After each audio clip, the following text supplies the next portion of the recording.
Buyers can lose their dream home over one of these mistakes, and it happens more than you think. The first mistake a buyer can make is not having any reserves.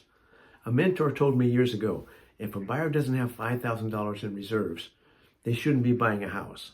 Now, I didn't agree with her back then, but as prices have went up and up, I tend to agree with her more. If you need a home repair, it's going to cost you more. If your car breaks down, it's going to cost you more to get it fixed. Food prices are high.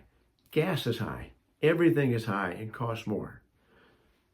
Some people say 2 months worth of reserves is a good round figure to have. $5,000, 2 months worth of reserves. Either way, have some emergency reserves. Mistake number 2, don't come to my open house if you haven't got pre-approved for a loan. I have a lot of buyers come to my open house and I ask them, do you have your pre-approval? Do you have your financing in place? They say no. I say, well, this home is selling for $550. Can you afford this home? I don't know, because they haven't been to a lender. Then they usually say something like, well, my credit's good. I know I can get a loan.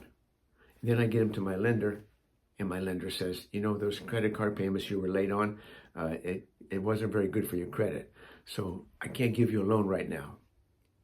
So buyers, if you just come to my open house and look around, that's fine. But if you're serious and you want to buy a home, let's get you to my lender. Let's get you pre-approved.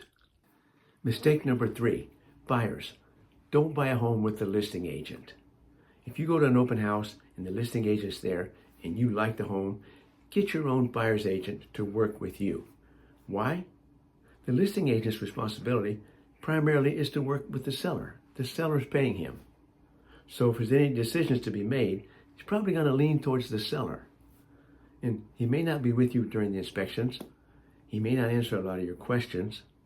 He probably won't be with you at the closing table. So if you like the home, buyers, get your own agent. That agent's going to be working for you and you only. He's going to answer your questions. He's going to help you through the inspections. A good agent is going to help you work with you during the appraisal. And a good agent is going to be right beside you at the closing table. Buyers, get your own buyer's agent. Mistake number 4 buyers sometimes make is not being flexible. So buying a home is a give and take. You may not get all the repairs done that you want. You may not get all the closing cost credit that you want. But hopefully your buyer's agent is going to get you as much as he can.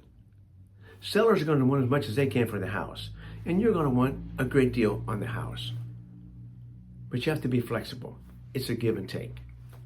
So step back, think about it for a little bit. And if your agent says, hey, I think we're giving a little bit too much, we can't make a deal, then you can always get out. But try and be as flexible during the transaction as you can. Finally, buyer mistake number 5. Buyers, don't try and time the market. I have a lot of buyers come into my open house and they say, Tom, as soon as those interest rates come down, I'm going to jump in and buy a house. Well, maybe the interest rates are going to come down. Maybe they're going to go up. My advice is, if you want a house and you're pre-approved for a loan for a house and you can afford the payments on a house, buy a house.